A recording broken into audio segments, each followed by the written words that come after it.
नमस्कार मित्रों, फिर से स्वागत है आपका विकास एस जी चैनल पर। देखिए, आज जो मैं आपके लिए एक टॉपिक लेके आया हूँ, बहुत ही बेहतरीन टॉपिक है और बहुत ही इम्पोर्टेंट टॉपिक है दोस्तों। अपने एग्ज़ाम्स के लिए, चाहे वो कोई सी भी एग्ज़ाम हो, प्रकाश लाइट फिजिक्स का एक टॉपिक है। प्रकाश की जो स्रोत हैं, प्रकाश की जो पद्धतियाँ हैं, प्रकाश के प्रकार हैं, उनमें से बहुत सारे सवाल दोस्तों आते हैं एग्ज़ाम में। तो उस टॉपिक को आज हम लेकर चलेंगे, तो ध्यान से पूरे वीडियो को देखिएगा। मैंने पिछले वीडियोज़ में देखा है दोस्तों, आप आधे वीडियो छोड़ देते हैं और पूरा वीडियो नहीं देख पाते हैं। तो मेरा गुजारिश है, आपसे निवेदन है कि पूरे वीडियो को देखें ताकि सारी बातें अपने समझ में आए। देखिए क्या होता है कि टॉपिक में बहुत सारी लाइंस होती हैं, किसी भी लाइन से उठ के जो है और एग्ज़ाम में घुमा फिरा के क्वेश्चन बन जाता है। तो पूरा वीडियो देखने का जो है अपन सिस्टम अगर बनाएं तो अपने एग्ज़ाम में क्वेश्चंस भी पूरे मिलेंगे। ठीक है, तो दोस्तों बिना देरी करे हुए अपन चालू करते हैं प्रकाश का टॉपिक। सभी ध्यान से देखिएगा और चैनल को सब्सक्राइब और लाइक नहीं किया है तो ज़रूर करें, ताकि मुझे भी मोटिवेशन मिलता रहे, ताकि मैं और आपके लिए वीडियो बनाएं, और दोस्तों से भी शेयर कीजिए। ठीक है दोस्तों, चलिए शुरू करते हैं। देखिए, प्रकाश प्रकाश को इंग्लिश में हम लाइट बोलते हैं, आप जानते हैं इस बात के बारे में। प्रकाश जो है इसको हम लाइट क्या कहेंगे, लाइट कहेंगे। देखिए, प्रकाश की दोहरी प्रकृति, प्रकाश की दोहरी प्रकृति। तो सबसे पहले प्रकाश किसे कहते हैं। देखिए, एक सवाल आता है यहाँ पर हमारे सामने कि प्रकाश किसे कहते हैं। तो दोस्तों इसका जवाब ये है कि कोई भी वस्तु, किसी भी वस्तु पर अगर प्रकाश परावर्तित होकर और वहाँ से टकराकर वहाँ से हमारी आंखों पर गिरता है तो वस्तु हमें दिखाई पड़ती है।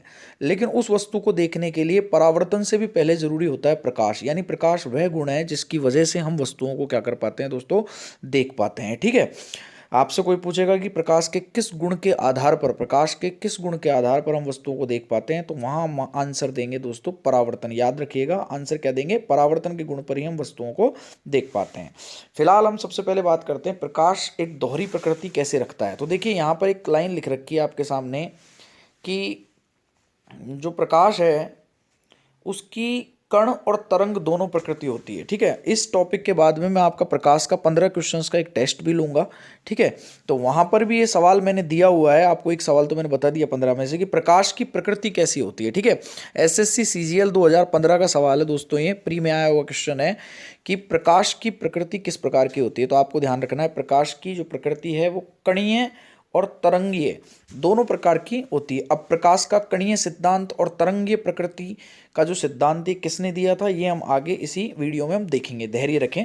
तो प्रकाश की प्रकृति कैसी होगी, कणीय एवं तरंगीय। अब देखिए यहाँ पर एक सवाल आता है कि प्रकाश की जो चाल है वो सर्वाधिक निर्वात में होती है। दोस्तों प्रकाश की जो चाल है वो सर्वाधिक किस में होती है, निर्वात में होती है। यहाँ पे मैंने एक शब्द लिख रखा है निर्वात। ये निर्वात को इंग्लिश में हम दोस्तों वैक्यूम कहते हैं। यहाँ पर हमको ये ध्यान रखना है कि निर्वात वो जगह होती है जहाँ पर कोई माध्यम नहीं पाया जाता है। दोस्तों इस दुनिया में 3 ही माध्यम होते हैं, ठोस, द्रव और गैस। ठोस, द्रव और गैस। तो सर्वाधिक जो वेग होगा वो निर्वात में होगा, और निर्वात वो जगह होती है जहाँ पर वायु नहीं होती, अर्थात माध्यम नहीं पाया जाता है। ठीक है, तो प्रकाश की चाल निर्वात में सर्वाधिक हुई। कई बार पूछ लेता है एग्जाम में, कितनी हुई, 3 गुणा 10⁸ मीटर प्रति सेकेंड, 3 इंटू 10⁸ मीटर प्रति सेकेंड। अब यहाँ पे थोड़ा सा ध्यान आप ये रखना कि मीटर प्रति सेकंड की जगह कई बार मीटर पर सेकंड इनवर्स लगा देता है, -1 कर देता है, या मीटर प्रति सेकंड -2 कर देता है। तो वहाँ थोड़ा ध्यान रखना है। चारों ऑप्शन में तो 3 गुणा 10⁸ ही आएगा, लेकिन यहाँ ये मात्रक बदल देता है दोस्तों। तो अपने को वही मात्रक ध्यान रखना है जिसमें ये -2 -1 नहीं हो, सिर्फ मीटर प्रति क्या हो, सेकेंड हो। ठीक है, आगे देखिए अगली लाइन क्या कह रही है कि किसी पदार्थ में प्रकाश की चाल निर्वात से कम होती है। किसी पदार्थ में प्रकाश की जो चाल होती है वो निर्वात से क्या होती है, कम होती है। ठीक है, इस लाइन का मतलब समझे आप। इस लाइन का मतलब ये है कि प्रकाश की जो चाल है वो निर्वात से क्या होगी, कम होगी। ठीक है, प्रकाश की चाल निर्वात में तो सबसे ज़्यादा होगी, लेकिन निर्वात की अगर बात करें तो बाकी पदार्थों में, निर्वात के अलावा बाकी पदार्थों में प्रकाश की चाल निर्वात से क्या होगी, कम होगी। यानी द्रव और ठोस और इसके अलावा गैस में भी निर्वात के मुकाबले प्रकाश की चाल क्या होगी, कम होगी। तो सवाल आया कि प्रकाश का सर्वाधिक वेग जो है वो किस में होगा, निर्वात में होगा। और सवाल ये आया कि प्रकाश का सर्वाधिक वेग की बजाय न्यूनतम वेग पूछ लिया, तो वहाँ आंसर आएगा ठोस। प्रकाश का न्यूनतम वेग होता है ठोस में और सर्वाधिक वेग होता है निर्वात में। निर्वात में कितना होता है ये भी अपन ने डिस्कस कर ही लिया, ठीक है। आगे चलिए देखिए, ये सवाल भी कई बार पूछ लेते हैं रेलवे, राजस्थान पुलिस के एग्जामों में कि प्रकाश को सूर्य से पृथ्वी तक पहुंचने में, यानी सूर्य जो है, सूरज हमसे लाखों किलोमीटर दूर है, वहां से पृथ्वी तक पहुंचने में सूर्य के प्रकाश को कितना समय लगता है। तो आपको ये ध्यान रखना है 8 मिनट 19 सेकेंड। अब कई बार तो क्या होता है दोस्तों, ऑप्शन में सिर्फ 8 मिनट देते हैं, सिर्फ क्या देते हैं 8 मिनट देते हैं, सेकंड नहीं देते हैं, तो वो हमारा आंसर होगा। और अगर सेकंड दे रहे हैं तो आपको ध्यान रखना है कि उसी सेकंड को टच करेंगे ऑप्शन में जिसमें 19 सेकंड लिखा हो। तो 8 मिनट 19 सेकंड का समय प्रकाश को सूर्य से पृथ्वी तक पहुंचने में लगता है। और चंद्रमा से जो परावर्तित प्रकाश होता है उसको पृथ्वी तक आने में मात्र 1.28 सेकंड का समय लगता है। सूर्य बहुत दूरी पर है हमसे दोस्तों, जबकि और वो सूर्य का प्रकाश सीधा हमारा आता है, इसलिए समय लगता है। चंद्रमा में प्रकाश नहीं होता है, चंद्रमा से प्रकाश को परावर्तित तारे जो हैं उसकी वजह से परावर्तित होता है, और जिसकी वजह से पृथ्वी तक आने में मात्र 1.28 सेकंड का समय लगता है। आशा है यहाँ तक की बात समझ में आ गई होगी। आप स्क्रीनशॉट ले सकते हैं, साथ के साथ नोट्स बनाते रहें। अगले पेज पर हम चलते हैं दोस्तों, ठीक है। चलिए देखिए, यहां पर एक हमारे सामने सवाल आया कि प्रकाश का सरल रेखीय गमन, ये एक पॉइंट है, प्रकाश का सरल रेखीय गमन, यानी प्रकाश हमेशा कैसी रेखा में गमन करता है दोस्तों, सीधी रेखा में, सरल रेखा में गमन करता है। देखिए यहाँ पर एक सुनिएगा बात को, समांग माध्यम हो, समांग माध्यम का मतलब होता है दोस्तों समान माध्यम, होमोजीनस मीडियम। ये देखिए ये लिख रखा है ना, घनत्व जिसका हर भाग में क्या हो, बराबर हो, उसको समांग माध्यम कहते हैं। तो प्रकाश की किरणें समांग माध्यमों में, समान माध्यमों में प्रकाश की किरणें हमेशा सीधी रेखाओं में यानी सरल रेखाओं में चलती है। इसे प्रकाश का कौन सा गमन कहते हैं, सरल रेखीय गमन कहते हैं। कई बार सवाल आता है प्रकाश का जो गमन होता है, प्रकाश की जो गति होती है वो कैसी होती है, सरल रेखीय गति होती है। और अगर प्रकृति के बारे में पूछ ले तो हमने अभी थोड़े जस्ट 2 मिनट पहले अपन ने पिछले पेज में देखा कि प्रकाश की जो प्रकृति है वो कणीय और तरंग दोनों प्रकार की है, ठीक है। उसके बाद में देखिए एक यहाँ पर थोड़ा सा उदाहरण है, डबल टिक मार सकते हैं, इसको इंपॉर्टेंट है कि सूची छिद्र कैमरा में उल्टा चित्र बनना। जो कैमरे होते हैं इस तरीके से, उसमें छोटा सा एक पॉइंट होता है, उसमें जो कैमरा होता है उसमें उल्टा चित्र जो बनता है, विभिन्न प्रकार की जो छायाएं बनती है, प्रतिबिंब बनते हैं। और सूर्य ग्रहण तथा चंद्र ग्रहण ये किसका उदाहरण है दोस्तों, प्रकाश के सरल रेखीय गमन का उदाहरण है। इसका मतलब क्या हुआ कि एग्जाम में हमारे क्वेश्चन फिट हो सकता है कि प्रकाश के सरल रेखीय गमन का उदाहरण निम्न में से कौन सा है। सूर्य ग्रहण की घटना, चंद्र ग्रहण की घटना, सूची छिद्र कैमरे में उल्टा चित्र बनना और विभिन्न प्रकार की परछाइयों का या छायाओं का बनना प्रकाश के सरल रेखीय गमन पर आधारित है, ठीक है। चलिए आगे देखते हैं। अब देखिए कुछ सिद्धांत दिए गए थे, जैसा मैं अभी पिछले पेज में बता रहा था, तरंग सिद्धांत, कणीय सिद्धांत, विद्युत चुंबकीय सिद्धांत, तो हमको याद करने किस किस ने दिए थे। देखिए सबसे पहले एक वैज्ञानिक थे, आपको पता होगा फिजिक्स में बहुत बड़े वैज्ञानिक है, सर आइजैक न्यूटन। इनको सर की उपाधि दी गई, बहुत काम किए, उन्होंने गति के नियम दिए थे, गति के समीकरण दिए थे। तो न्यूटन ने बताया कि श्वेत प्रकाश सभी रंगों के प्रकाश से मिलकर बना है। न्यूटन ने क्या बताया, न्यूटन ने क्या सिद्धांत दिया कि जो श्वेत प्रकाश है उसमें सभी रंगों के प्रकाश होते हैं, जैसे लाल, पीला, बैंगनी। इंद्रधनुष में जो आप रंग जानते हो 7 रंगों के, वो 7 रंगों से श्वेत प्रकाश बनता है। ये किसने बताया हमको दोस्तों, न्यूटन ने बताया था। उसके बाद हाइजेनबर्ग जो था उसने प्रकाश का तरंग सिद्धांत दिया था दोस्तों। कौन सा सिद्धांत दिया था, प्रकाश का तरंग सिद्धांत दिया गया था। इसको कई जगह हाइजेंस भी लिख सकते हैं, तो वो भी ठीक है। प्रकाश की गति तरंगीय होती है, इस बात को बताया था हाइजेंस ने। और थॉमस यंग भी एक वैज्ञानिक थे दोस्तों, जिन्होंने प्रकाश के व्यतिकरण का सिद्धांत दिया था। प्रकाश का व्यतिकरण क्या होता है, प्रकाश का गुण है, जिसको हम आगे देखेंगे दोस्तों इसी टॉपिक में। लेकिन अभी आप ये समझिए कि प्रकाश के व्यतिकरण का सिद्धांत किसने दिया। अगर ये एग्जाम में सवाल आता है तो हमको वो ऑप्शन टिक करना है जिसमें थॉमस यंग है, ठीक है। और प्रकाश का तरंग सिद्धांत हाइजेंस ने दिया था। कणीय सिद्धांत जो है वो दिया था न्यूटन ने। प्रकाश कण के रूप में पाया जाता है और श्वेत प्रकाश सभी रंगों के प्रकाश से मिलकर बना है, ये किसने दिया था, न्यूटन ने दिया था। यहाँ पे आप थोड़ा सा लिख लें एक ब्रैकेट में कि कणीय सिद्धांत, जो कणीय सिद्धांत है वो भी किसने दिया था दोस्तों, न्यूटन ने दिया था, ठीक है। चलिए आगे चलते हैं, नेक्स्ट पेज पर हम बढ़ेंगे। देखिए ये देखें, सतह के प्रकाश उत्सर्जक में ऊर्जा की छोटी छोटी मात्रा होती है। जब ऊर्जा की मात्रा एक निश्चित वे में होती है, निश्चित क्वांटिटी में होती है, तो उसे क्या कहा जाता है दोस्तों, उसे कहा जाता है क्वांटम। क्या कहा जाता है? क्वांटम। अब देखिए ये लाइन जो मैंने लिखी है, इस तरीके से सवाल नहीं आता है, ये तो एक परिभाषा हो गई क्वांटम की। सवाल कैसे आता है वो मैं आपको बताता हूँ, साथ के साथ अपन सवाल भी डिस्कस करते जाएंगे दोस्तों, ताकि आपको आसानी रहे एग्जाम में, कॉन्सेप्ट समझ में आ सके कि किस प्रकार के सवाल आते हैं। क्वेश्चन आते हैं कि प्रकाश के ऊर्जा के छोटे छोटे पैकेट्स क्या कहलाते हैं, तो वहाँ आंसर आपको करना है क्वांटम। ठीक है, प्रकाश के ऊर्जा के छोटे छोटे जो पैकेट्स होते हैं, छोटे छोटे जो बंडल होते हैं, उनको हम क्या कहते हैं, तो आपका आंसर होगा क्वांटम होता है। क्या कहलाता है? क्वांटम कहलाता है। ठीक है, यहीं पर अगर आपसे ये पूछ लिया जाए कि प्रकाश जिस रूप में उत्सर्जित होता है, प्रकाश जिस रूप में उत्सर्जित होता है उसे क्या कहते हैं, तो वहाँ आपको आंसर करना है दोस्तों फोटोन। क्या आंसर करना है? वहाँ जो आपको आंसर करना है वो करना है फोटोन। ठीक है, अगर प्रकाश के बंडल्स के बारे में पूछे तो आंसर क्वांटम होगा, और प्रकाश के उत्सर्जित कणों के बारे में पूछे तो आंसर आपका होगा फोटोन होगा। ठीक है, इसी के अलावा दोस्तों एक वैज्ञानिक और थे जिनका नाम था आइंस्टीन। क्या नाम था? आइंस्टीन था। तो ये भी सवाल आता है कई बार कि ऊर्जा समीकरण किसने दिया था? आइंस्टीन ने दिया था। लेकिन किसकी ऊर्जा का? ये ध्यान रखें, प्रकाश की ऊर्जा का। ठीक है, प्रकाश की ऊर्जा का समीकरण किसने दिया था?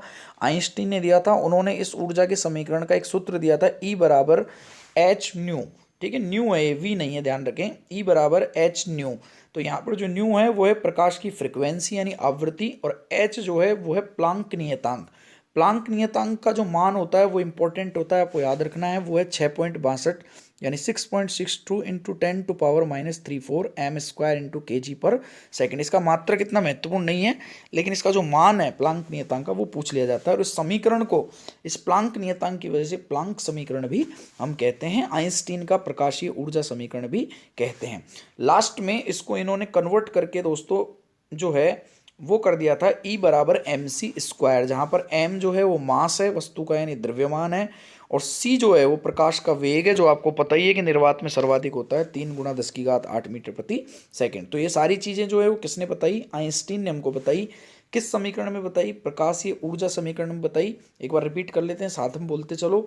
इस समीकरण को हम क्या कहते हैं? प्लांक समीकरण कहते हैं। और अल्टीमेटली लास्ट में जो उन्होंने दिया वो दिया ई बराबर एम सी स्क्वायर, जहाँ पर एम वस्तु का द्रव्यमान मास है, और सी जो है वो प्रकाश का वेग है, वेलोसिटी ऑफ लाइट है। ठीक है, अब देखिए अभी हम बात कर रहे थे कि सूर्य ग्रहण और चंद्र ग्रहण जो है, सूर्य ग्रहण और चंद्र ग्रहण जो है वो आपकी किस पर आधारित घटना है दोस्तों? ये प्रकाश के सरल रेखीय जो है गमन पर आधारित घटना है। अब सूर्य ग्रहण चंद्र ग्रहण कब होता है और कैसे होता है, उसमें क्या होता है, ये हम देखेंगे। देखिए सूर्य ग्रहण सबसे पहले आया अपने पास, सोलर इक्लिप्स यानी सूर्य ग्रहण।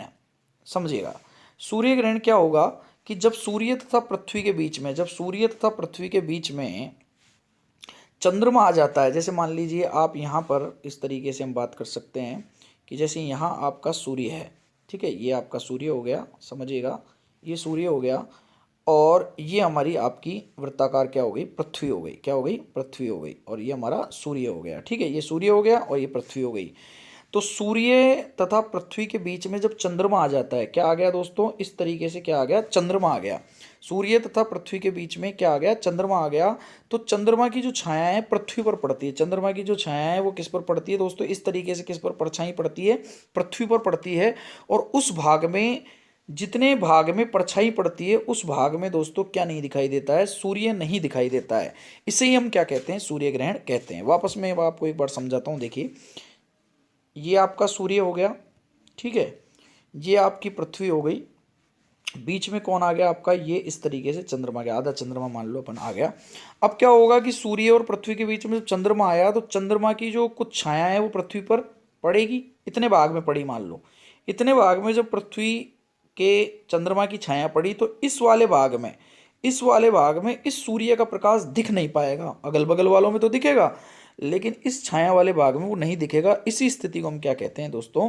सूर्य ग्रहण कहते हैं। क्या कहते हैं? सूर्य ग्रहण करते हैं। उम्मीद है समझ में आ गया होगा। देखिए वीडियो को ढंग से देखें और अच्छे से समझ में आएगा, मेरा वादा है। जैसे मैं क्लास में ऑफलाइन पढ़ाता हूँ वैसे ही यहाँ आपको ढंग से समझाऊंगा। लेकिन आपसे भी थोड़ी सी रिक्वेस्ट ये है कि ज़्यादा से ज़्यादा शेयर करें, सब्सक्राइब करें चैनल को, ताकि ज़्यादा से ज़्यादा स्टूडेंट को लाभ मिले, अपना चैनल हिट हो। पूरे लॉकडाउन में आपको पता है मैंने 8-10 महीने से बिल्कुल वीडियो नहीं डाला, मुझे बहुत टाइम की थोड़ी सी प्रॉब्लम थी इस वजह से। बाकी अब अपन कंटिन्यू वीडियो डाल रहे हैं, तो आप भी मेरा साथ निभाएं दोस्तों, ठीक है। चलिए आगे देखते हैं। एक चीज़ और कि सूर्य ग्रहण अमावस्या के दिन होता है, इस बात का भी आपको ध्यान रखना है। सूर्य ग्रहण जो होता है वो अमावस्या के दिन होता है, और जो चंद्र ग्रहण होता है दोस्तों वो पूर्णिमा के दिन होता है। ठीक है, अगला जो है वो हम चंद्र ग्रहण ही पढ़ने वाले हैं। यहाँ तक अपन ने पढ़ लिया है, आगे देखिए एक सेकेंड। चंद्र ग्रहण, चंद्र ग्रहण को हम अगले पेज पे देखते हैं, इसमें आधा आ रहा है, नेक्स्ट पेज पे हम बात करते हैं। देखिए ये आ गया आपके सामने चंद्र ग्रहण। ठीक है, हैंड रिटन नोट्स हैं, स्कैन किए हुए हैं, तो कोई दिक्कत नहीं है, आपको क्लियर भी दिख रहा होगा। चंद्र ग्रहण, ठीक है, लूनार इक्लिप्स को बोलते हैं, जब सूर्य तथा चंद्रमा के बीच में पृथ्वी आ जाती है। इसमें उल्टा सिस्टम है, देखिए मान लो ये आपका सूर्य हो गया और ये आपका हो गया चंद्रमा, ये आपका चंद्रमा हो गया। अब क्या हुआ कि सूर्य और चंद्रमा के बीच में कौन आ गई दोस्तों, ये हमारी गोल गोल क्या आ गई, पृथ्वी आ गई, धरती माता आ गई। ठीक है, तो पृथ्वी की छाया चंद्रमा पर गिरती है, पृथ्वी की छाया गिरेगी। अब की बार देखो, पहले क्या था, पहले ये था कि पृथ्वी इधर थी, पृथ्वी तो इधर की तरफ थी, सूर्य इधर था, बीच में कौन था, चंद्रमा, तो चंद्रमा की छाया पड़ रही थी। अब चंद्र ग्रहण में क्या होगा कि पृथ्वी जो बीच में आ गई तो उसकी छाया किस पे पड़ेगी, चंद्रमा पर पड़ेगी, और चंद्रमा का वह भाग, ये वाला जो भाग है वो पृथ्वी पर क्या करेगा, दिखाई नहीं देगा।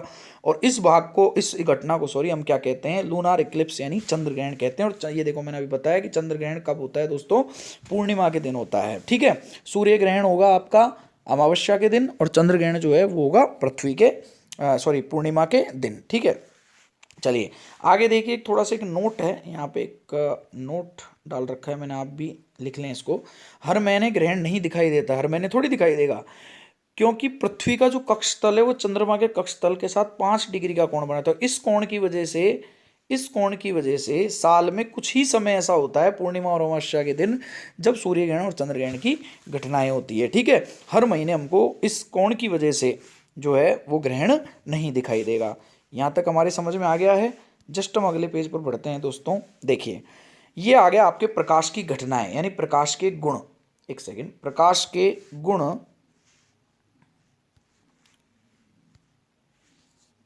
देखिए प्रकाश की चिकनी सतह से टकराकर उसी माध्यम में वापस लौटने की घटना को प्रकाश का परावर्तन कहते हैं। यानी सबसे पहले हम पढ़ रहे हैं दोस्तों परावर्तन। प्रकाश के कुछ गुण होते हैं, हम जानते हैं, परावर्तन, अपवर्तन, व्यतिकरण, प्रकीर्णन, ठीक है, ध्रुवण, बहुत सारे गुण हैं। उनमें से परावर्तन और अपवर्तन बहुत ही मोस्ट है एग्जाम के लिए, तो सबसे पहले मैं यही पढ़ा रहा हूँ परावर्तन। तो समझिएगा, प्रकाश की चिकनी सतह से टकराकर उसी माध्यम में वापस लौटने की घटना को क्या कहा जाता है दोस्तों, प्रकाश का परावर्तन कहा जाता है। अब हम इसको इस तरीके से समझ सकते हैं कि जिस प्रकार से मान लो ये समतल सतह है, चिकनी सतह है, इस पर जो प्रकाश आ रहा है, समतल दर्पण हो, चिकनी सतह हो, या कोई पॉलिश किया गया पृष्ठ हो, अगर इस पर प्रकाश आ रहा है तो उसी प्रकाश की जो मात्रा है उसमें से कुछ तो पृथ्वी क्या कर लेगी, वो सतह अवशोषित कर लेगी, लेकिन उसका अधिकांश भाग उसी माध्यम में क्या कर जाएगा दोस्तों, वापस लौट जाएगा। इस घटना को हम कहते हैं परावर्तन। ठीक है, रिफ्लेक्शन इसको इंग्लिश में बोलते हैं, परावर्तन हिंदी में बोलते हैं। देखिए जो किरण आती है पृथ्वी पर गिरती है, समतल सतह पर गिरती है, उसे हम परावर्तित किरण कहते हैं। और जो किरण लौटती है दोस्तों उसको हम कहते हैं दोस्तों परावर्तित किरण। जो आती है उसको आपतित, जो लौटती है उसको परावर्तित। इन दोनों किरणों के मिलने से दोस्तों बीच में एक कोण बनता है जिसको हम कहते हैं अभिलंब, जो कि नॉर्मली 90 डिग्री पर होता है, बिल्कुल सीधा बनता है, तो उसको हम क्या बोलते हैं, अभिलंब यानी नॉर्मल लाई।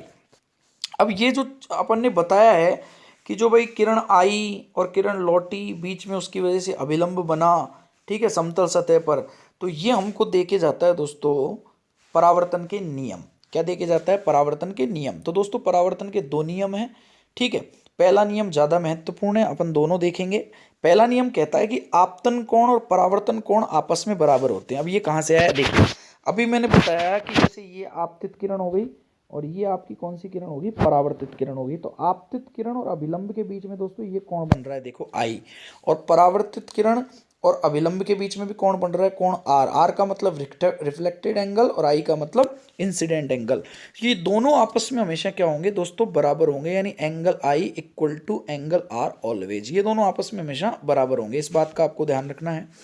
दूसरा आपको ध्यान रखना है, दूसरा जो नियम है परावर्तन का, कि वो है कि आपतित किरण, परावर्तित किरण और अभिलंब, ये तीनों एक ही सतह पर, एक ही तल पर स्थित होती है। तो हमको दिख ही रहा है, आपतित किरण भी यहीं आ रही है, परावर्तित किरण भी यहीं टकरा के वापस जा रही है, और अभिलंब भी समतल सतह से बन रहा है। तो तीनों जो बिंदु हैं वो एक ही जगह बनेंगे, आपतित किरण, परावर्तित किरण, और ये तीसरा जो अभिलंब है वो तीनों एक ही तल पर स्थित होंगे। ये परावर्तन का कौन सा नियम है? दूसरा। तो पहला नियम क्या हुआ? कोण आई बराबर कोण आर होगा। और दूसरा क्या हुआ? आपतित किरण, परावर्तित किरण और अभिलंब तीनों एक ही तल पर स्थित होंगे। ठीक है, तो ये आपके सामने किसका नियम हो गया? परावर्तन का नियम होगा। जस्ट अपन अगले पेज पर चलते हैं दोस्तों। ज़्यादा कठिन बात नहीं थी, समझ में आ गया होगा। देखिए, परावर्तन के नियम के बाद समतल जो दर्पण है उसके हम कुछ गुण पढ़ लेते हैं दोस्तों। ठीक है, उसके हम क्या पढ़ लेते हैं? कुछ गुण पढ़ लेते हैं। प्लेन मिरर इसको बोलते हैं, समझिएगा। समतल दर्पण का जो परावर्तक सतह है वो हमेशा समतल होगा। परावर्तक सतह का मतलब होता है जहां से परावर्तन होगा। इस शीशे के दर्पण को हम शीशा भी बोल सकते हैं। इस शीशे के एक और धातु की पतली परत चढ़ाई जाती है और किरण क्षय यानी किरण के नुकसान को रोकने के लिए लेप किया जाता है। अब एग्जाम में आता है कि लेप किसका होता है, तो आपको आंसर ध्यान रखना है दोस्तों, सिल्वर ऑक्साइड का। चांदी होती है, चांदी की परत होती है, तो सिल्वर अपन उसको बोलते हैं। और चांदी आपको पता है धातु है। ठीक है, तो सिल्वर जो है ऑक्साइड, उसका लेप होता है समतल सतह के एक तरफ, ताकि जो किरण है वो आर पार नहीं निकले और हम हमारा चेहरा देख सकें। ये देखिए लिख भी रखा है, शीशे के पीछे चांदी की परत या मरकरी यानी पारे की परत परावर्तक सतह का क्या करती है दोस्तों? कार्य करती है। तो क्वेश्चन आता है कई बार कि समतल दर्पण की जो परावर्तक सतह है वो किससे ढकी होती है, किससे लेपित होती है? तो आपका आंसर होगा या तो सिल्वर ऑक्साइड की परत से या फिर मरकरी यानी पारे की परत से। ठीक है, तो ये दो सवाल हमारे सामने हो गए, ये मैं अंडरलाइन मार देता हूँ। आगे हम चलते हैं दोस्तों, समतल दर्पण में प्रतिबिंब की स्थिति। समतल दर्पण में प्रतिबिंब कैसा बनता है, कहाँ बनता है, कितना बनता है? तो देखिए यहाँ पे बात आई कि समतल दर्पण में किसी वस्तु का प्रतिबिंब दर्पण के पीछे उतनी ही दूरी पर बनता है जितनी दूरी पर वस्तु दर्पण के आगे रखी होती है। इस लाइन का मतलब क्या हुआ? बड़ा सिंपल है। इस लाइन का मतलब ये है कि जैसे मान लो, एक बार मैं इसको मिटाता हूँ। जैसे मान लो ये दर्पण है आपका, ठीक है, यहाँ आप खड़े हो। ठीक है, अब आप जितना दूरी पर इस दर्पण से खड़े होंगे दोस्तों, उतना ही दूरी पर दर्पण के पीछे की तरफ आपका क्या बनेगा? प्रतिबिंब बनेगा। क्या समझे? दर्पण है, उस दर्पण में आप अपना चेहरा देख रहे हो। आप मान लो 1 मीटर की दूरी पर खड़े हो। कितने मीटर की दूरी पर खड़े हो? 1 मीटर की दूरी पर खड़े हो। तो दर्पण से पीछे भी 1 मीटर की दूरी पर क्या बनेगा? आपका प्रतिबिंब बनेगा। ये देखो लिख रखा ना, समतल दर्पण में किसी वस्तु का प्रतिबिंब दर्पण के पीछे उतनी दूरी पर बनता है जितनी दूरी पर वस्तु दर्पण के आगे रखी होती है। ठीक है, अब प्रतिबिंब जो है वो कैसा बनेगा वो भी हम देखेंगे। तो प्रतिबिंब जो है वो काल्पनिक बनेगा। काल्पनिक का मतलब आभासी, है ना, वर्चुअल बनेगा। वस्तु के हमेशा बराबर होगा, यानी आप इतने हो तो दर्पण में भी इतना ही प्रतिबिंब बनेगा। लेकिन आपसे बनेगा दोस्तों उल्टा। कैसा बनेगा? उल्टा बनेगा, पार्श्व उल्टा बनेगा। उल्टे का मतलब क्या हो गया? उल्टे का मतलब हो गया, आपने देखा होगा कि जब हम दर्पण पर देखते हैं तो दर्पण पर हमारा जो दायां भाग है, हमारा जो राइट वे है, वो हमारा कौन सा भाग दिखता है? बायां भाग दिखता है। और जो बायां भाग है वो दर्पण में दायां भाग दिखता है। आप इसको प्रैक्टिकल करके देख सकते हैं, घर पे रोज करते होंगे। दायां जो भाग है शरीर का वो बायां दिखता है और बायां भाग जो है उसको क्या दिखता है? दायां। इसी को हम बोलते हैं पार्श्व उल्टा।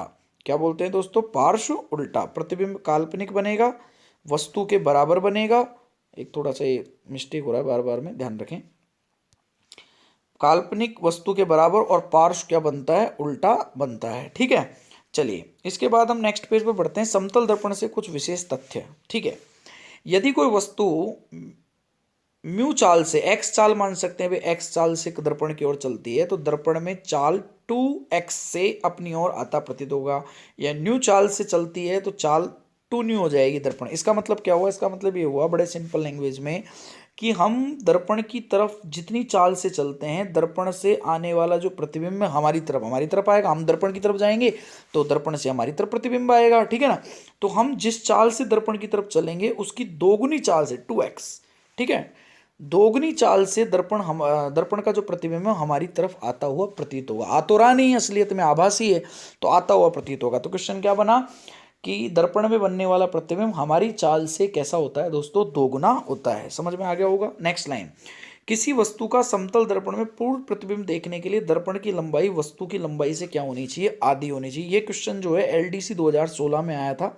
उसमें क्वेश्चन था कि यदि वस्तु की ऊंचाई 6 मीटर है, यदि वस्तु की ऊंचाई कितनी मीटर है? 6 मीटर है, तो दर्पण में पूर्ण प्रतिबिंब देखने के लिए दर्पण की जो लंबाई है, ऊंचाई, वो कितनी होनी चाहिए? तो देखो ये क्या लिख रखा, वस्तु की लंबाई से दर्पण की लंबाई क्या होनी चाहिए? आधी होनी चाहिए।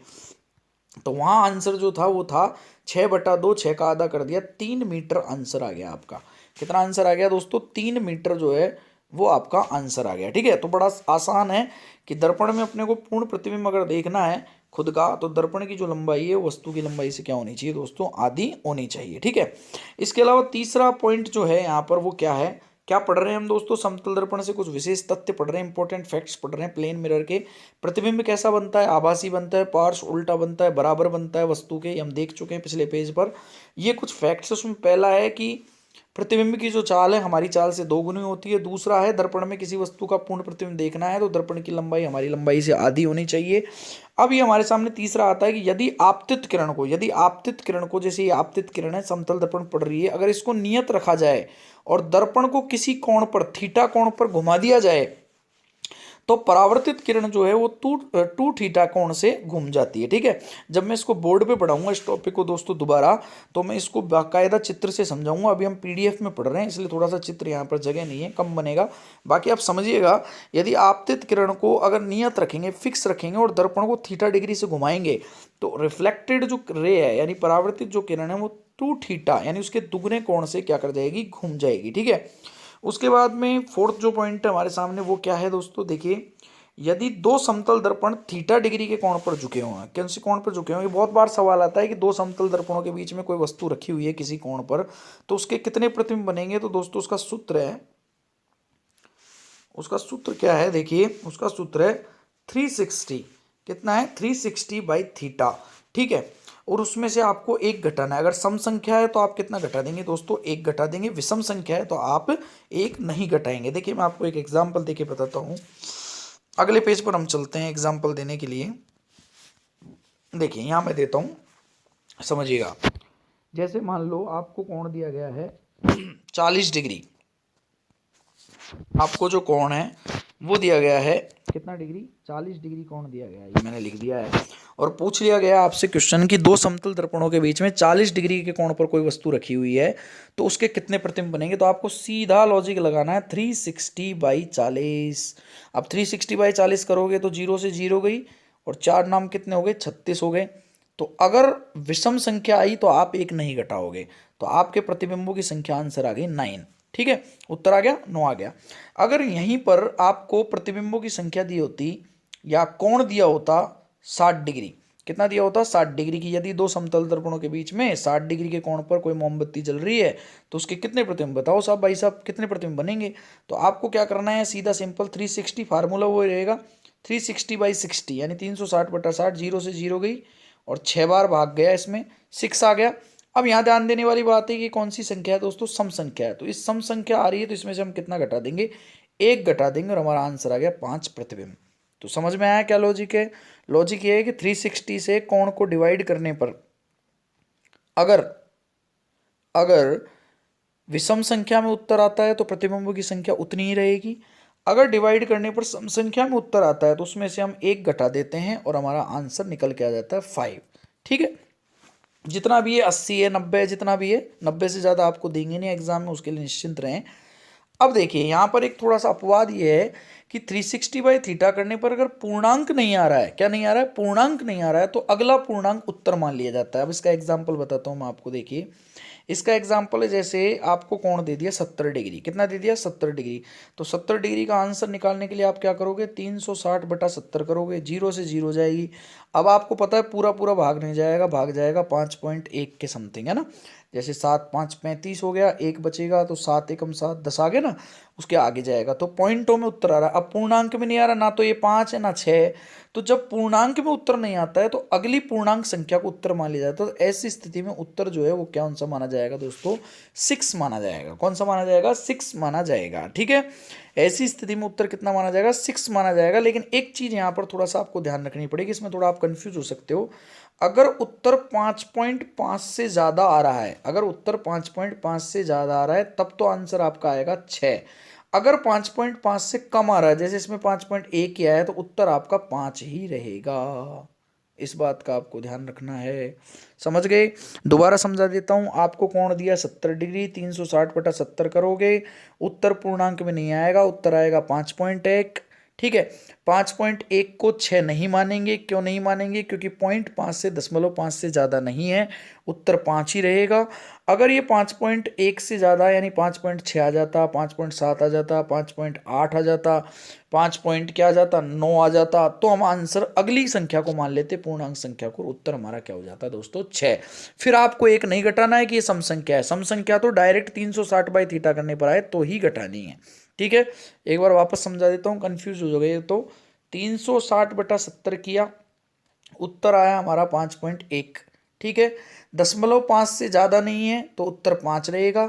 0.5 से ज़्यादा है, चाहे 6 हो, चाहे 7 हो, चाहे 8 हो, तो उत्तर आपका क्या हो जाएगा? 6 हो जाएगा। ठीक है, बड़ा सिंपल है, थोड़ा सा दिमाग में ध्यान रखना है बस ये है। ठीक है, लेकिन दोस्तों एक चीज़ और ध्यान रखेंगे, यहाँ पर 2 क्वेश्चन इंपॉर्टेंट है। एक तो पहला भी आपका इंपॉर्टेंट हो गया, जो कि अभी मैंने बताया कि 360/थीटा करने पूर्णांक नहीं हो तो अगला पूर्णांक मान लेंगे अगर 0.5 से ज़्यादा है तो। और दूसरा भी इंपॉर्टेंट क्वेश्चन है कि दो समांतर दर्पण, अगर कोई कोण दिया ही नहीं है आपको, 40, 50, 60, 70, 80, 90 कुछ नहीं दिया, और ये कह दिया है कि दो समतल दर्पण एक दूसरे के समांतर रखे हैं तो बीच में रखी वस्तु के कितने प्रतिबिंब बनने हैं, तो आपको आंख बंद करके कोई सूत्र नहीं लगाना है, आंख बंद करके आंसर कर देना है, अनंत प्रतिबिंब बनेंगे। कितने प्रतिबिंब बनेंगे? अनंत प्रतिबिंब बनेंगे। बड़ा सिंपल है लेकिन अच्छा सवाल है, एग्जाम में आ जाता है। ठीक है, दो समांतर दर्पणों के बीच में रखी वस्तु जो है उसके कितने प्रतिबिंब बनते हैं? अनंत प्रतिबिंब बनते हैं। ठीक है, चलिए अब हम नेक्स्ट देखेंगे दोस्तों समतल दर्पण के उपयोग, एप्लीकेशंस ऑफ प्लेन मिरर। तो देखिए समतल दर्पण का जो उपयोग है वो बहुरूपदर्शी, परिदर्शी, आईना यानी जो हम कांच जिसमें देखते हैं आदि में किया जाता है। बहुरूपदर्शी किसे कहते हैं और ये क्या उपयोग में आता है, ये हम जस्ट अगले पेज पर समझेंगे। देखिए नेक्स्ट पेज, यहां पर समझेंगे। समतल दर्पण का उपयोग बहुरूपदर्शी, परिदर्शी, आईना आदि में किया जाता है। बहुरूपदर्शी को आज हम समझेंगे, बाकी को हम परिदर्शी, आईने को, आईना तो हम जानते हैं, खैर परिदर्शी को हम नेक्स्ट वीडियो में लेंगे दोस्तों। तो आज का हमारा लास्ट पॉइंट है बहुरूपदर्शी। तो देखिए इसमें समान लंबाई तथा समान चौड़ाई के 3 आयताकार समतल दर्पण इस प्रकार लगे होते हैं कि दो दर्पणों के बीच में कितने डिग्री का कोण बनता है? 60 डिग्री का कोण बनता है। ये ध्यान रखें, बहुरूपदर्शी के अंदर जितने भी दर्पण होते हैं उसमें आपस में कितने डिग्री का कोण बनता है? 60 डिग्री का कोण बनता है। और बहुरूपदर्शी आपको पता हो, आपने टीवी में, आपने पिक्चरों में देखा हो, तो कई बार क्या होता है, कई सारे कांच लगे होते हैं, उसमें बीच में आदमी खड़ा हो जाता है, तो उसमें क्या होता है, उसको अलग अलग रूप दिखते हैं। किसी भी दर्पण में मोटा नजर आता है, किसी में वो छोटा नजर आता है, किसी में उसके गाल फूले नजर आते हैं। तो इसके एक तरीके से बहुरूपिया, बहरूपिया जो होता है जिसके बहुत सारे रूप होते हैं, बहरूपिया दर्पण भी इसको हम कहते हैं। देखो लिख रखा है ना, बहुरूपदर्शी यानी बहुत सारे रूप दिखाने वाला दर्पण। तीनों दर्पणों के जो परावर्तक तल हैं वो भीतर की ओर रहते हैं, इसका भी आप ध्यान रखें। और उनके बीच में कितने डिग्री का कोण बनता है? किन्हीं दो, 3 रखे हो, 4 रखे हो, 5 रखे हो, लेकिन किन्हीं दो दर्पणों के बीच में 60 डिग्री का कोण बनता है। इस बात का अपने को ध्यान रखना है। ठीक है, तो दोस्तों आज के लिए इतना ही था। ठीक है, आज के लिए आपको पूरा वीडियो देखने के लिए बहुत बहुत थैंक्स। इसी तरह अपना प्यार बनाए रखें ताकि आपके और मेरे चेहरे पर इस प्रकार की जो है वो स्माइल बनी रहे। ठीक है, सभी के साथ शेयर करें इस वीडियो को। वीडियो कैसा लगा ज़रूर कमेंट करके बताएं। कोई प्रॉब्लम हो वीडियो में या फिर समझ में नहीं आया हो तो ज़रूर मेरे को बताएं, मैं उसको सॉल्व आउट करूँगा। ठीक है, थैंक यू वेरी मच सभी को। शुभ रात्रि, बाय बाय।